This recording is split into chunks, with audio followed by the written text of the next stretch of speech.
ದೇವನಹಳ್ಳಿ ತಾಲೂಕಿನಲ್ಲಿ ಕೆಐಎಡಿಬಿ ಭೂ ಸ್ವಾಧೀನದ ವಿರುದ್ಧ ರೈತರ ದೀರ್ಘಕಾಲದ ಹೋರಾಟಕ್ಕಿಂದು ದೇವನಹಳ್ಳಿ ತಾಲೂಕು ವಕೀಲರ ಸಂಘ ತನ್ನ ಸಂಪೂರ್ಣ ಬೆಂಬಲವನ್ನು ಘೋಷಿಸಿದೆ. ಚನ್ನರಾಯಪಟ್ಟಣ ಹೋಬಳಿಯಲ್ಲಿ 1777 ಎಕರೆ ಫಲವತ್ತಾದ ಕೃಷಿ ಭೂಮಿಯನ್ನ ರಕ್ಷಣಾ ಮತ್ತು ಏರೋಸ್ಪೇಸ್ ಪಾರ್ಕ್ಗಾಗಿ ಸ್ವಾಧೀನಪಡಿಸಿಕೊಳ್ಳುವ ಸರ್ಕಾರದ ಯೋಜನೆಯ ವಿರುದ್ಧ ರೈತರು 1193 ದಿನಗಳಿಂದ ನಿರಂತರವಾಗಿ ಪ್ರತಿಭಟನೆ ನಡೆಸುತ್ತಿದ್ದಾರೆ ಎಂದು ದೇವನಹಳ್ಳಿ ನ್ಯಾಯಾಲಯದ ಮುಂಭಾಗದಲ್ಲಿ ವಕೀಲರ ಸಂಘವು ರೈತರ ಜೊತೆಗೂಡಿ ತಮ್ಮ ಒಗ್ಗಟ್ಟನ್ನು ಪ್ರದರ್ಶಿಸಿತು.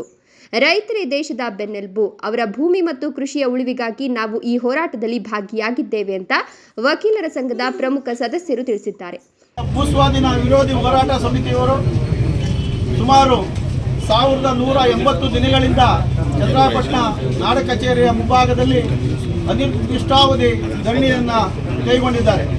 ಕಾರಣ, ಈಗಾಗಲೇ ಚನ್ನರಾಯಪಟ್ಟಣ ಹೋಬಳಿಯಲ್ಲಿ ಏರ್ಪೋರ್ಟ್ ನಿರ್ಮಾಣಕ್ಕೆ 1 ಬಾರಿ ಅಕ್ವಿಷನ್ ಆಯಿತು. ಮತ್ತೆ ಭಟ್ರಮಾರಹಳ್ಳಿ ಸುತ್ತಮುತ್ತ ಕೆಐಡಿಬಿ ಅವರು ಇಂಡಸ್ಟ್ರೀಸ್ಗೆ ಇನ್ನೊಂದು ಸಾರಿ ಅಕ್ವಿಷನ್ ಮಾಡಿದ್ರು. ಅದೇ ರೀತಿ ತೆಲ್ಲಹಳ್ಳಿ, ಅಳ್ಳೂರು ಈ ಭಾಗದಲ್ಲಿ 1 ಬಾರಿ ಅಕ್ವಿಷನ್ ಮಾಡಿ ಈಗಾಗಲೇ 3 ಬಾರಿ ಅಕ್ವಿಷನ್ ಆಗಿ ಸುಮಾರು 4-5 ಸಾವಿರ ಎಕರೆಯನ್ನು ಈಗಾಗಲೂ ಸರ್ಕಾರದವರು ವಶಪಡಿಸಿಕೊಂಡಿದ್ದಾರೆ.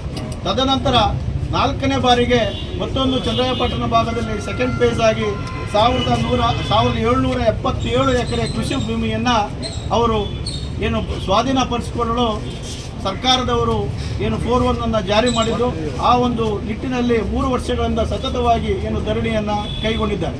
ಈ ಸಂದರ್ಭದಲ್ಲಿ ವಕೀಲರು ರೈತರಿಗೆ ಕಾನೂನು ಸಲಹೆ ಮತ್ತು ಬೆಂಬಲವನ್ನು ಒದಗಿಸುವ ಭರವಸೆಯನ್ನು ನೀಡಿದ್ದಾರೆ. ಕೆಐಎಡಿಬಿಯ ಭೂ ಸ್ವಾಧೀನ ಯೋಜನೆಯ ವಿರುದ್ಧ ರೈತರ ಹೋರಾಟವು ಇಂದು ದೇವನಹಳ್ಳಿ ಚಲೋ ಚಳುವಳಿಯ ರೂಪದಲ್ಲಿ ಮತ್ತಷ್ಟು ತೀವ್ರಗೊಂಡಿದೆ.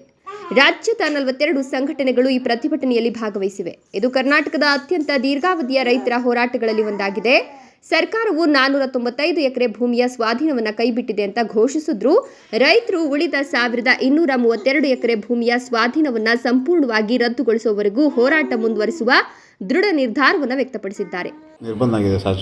ಈ ದಿನ ಚನ್ನರಾಯಪಟ್ಟಣ ಹೋಬಳಿಯ ಕೆಲ ಜಮೀನುಗಳು ಭೂ ಸ್ವಾಧೀನವಾಗಿರುವುದರಿಂದ ಕೆಐಡಿಬಿಗೆ ಭೂ ಸ್ವಾಧೀನ ವಿರೋಧಿ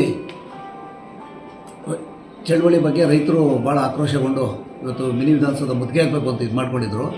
ನಾವು ನಿನ್ನೆ ಸಂಜೆ ACP ಅವರು, DCP ಅವರು ನಾವೆಲ್ಲ ಸೇರಿ ಒಂದು ಮೀಟಿಂಗ್ ಮಾಡಿ ರಾತ್ರಿ 8 ಗಂಟೆವರೆಗೂ ರೈತರು ಮನವೊಲಿಸಿದ್ವಿ.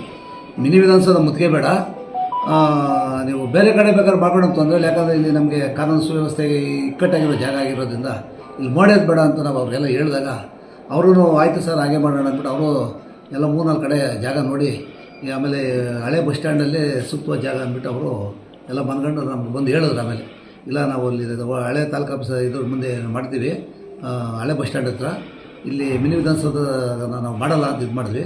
ಆದರೂ ನಾವು ಈಗ ಭಾಳ ಬಿಗಿ ಬಂದೋಬಸ್ತಲ್ಲಿ ಈಗ ತಾವೇ ನೋಡ್ಕೊಂಬಂದ್ರಿ, ಈಗ ಫುಲ್ ಬಿಗಿ ಬಂದೋಬಸ್ತಲ್ಲಿ ಇಲ್ಲಿ ಪೊಲೀಸ್ ಎಲ್ಲ ಒಂದು ಇದು ಮಾಡಿ ಯಾವುದೇ ಒಂದು ಕಾನೂನು ಸುವ್ಯವಸ್ಥೆಗಳು ಹದಗೆಡಬಾರ್ದು ಅನ್ನೋದೊಂದು, ರೈತರಿಗೆ ಯಾರು ತೊಂದರೆ ಆಗಬಾರ್ದು ಅನ್ನೋ ಒಂದು ಉದ್ದೇಶ, ಸಾರ್ವಜನಿಕರಿಗೆ ತೊಂದರೆ ಆಗಬಾರ್ದು ಅನ್ನೋ ಉದ್ದೇಶದಿಂದ ಇವತ್ತು ಯಾರು ಸಾರ್ವಜನಿಕರು ತಾಲೂಕು ಆಫೀಸ್ಗೆ ಬರಬಾರ್ದು ಅಂದ್ಬಿಟ್ಟು ನಾನು ನಿಮ್ಮ ವಾಹಿನಿ ಮುಖಾಂತರ ಎಲ್ಲರಿಗೂ ಕೋರ್ಕೊತಾ ಇದ್ದೀನಿ. ನಾವು ನಮ್ಮ ಭೂಮಿಯನ್ನು ಕಳೆದುಕೊಳ್ಳಲು ಸಿದ್ಧರಿಲ್ಲ. ಇದು ಕೇವಲ ಭೂಮಿಯಲ್ಲ, ನಮ್ಮ ಜೀವನಾಧಾರವಾಗಿದೆ ಅಂತ ರೈತ ನಾಯಕರೊಬ್ಬರು ತಮ್ಮ ಆಕ್ರೋಶ ವ್ಯಕ್ತಪಡಿಸಿದ್ದಾರೆ. ಈ ಹೋರಾಟಕ್ಕೆ ಸಾಹಿತಿಗಳು, ಸಾಮಾಜಿಕ ಕಾರ್ಯಕರ್ತರು ಮತ್ತು ಇತರ ಸಮಾಜಮುಖಿ ಗಣ್ಯರ ಬೆಂಬಲವೂ ದೊರೆತಿದೆ. ಐದರ್ ಸಾಬ್, ಈ ನ್ಯೂಸ್ ಟಿವಿ, ದೇವನಹಳ್ಳಿ.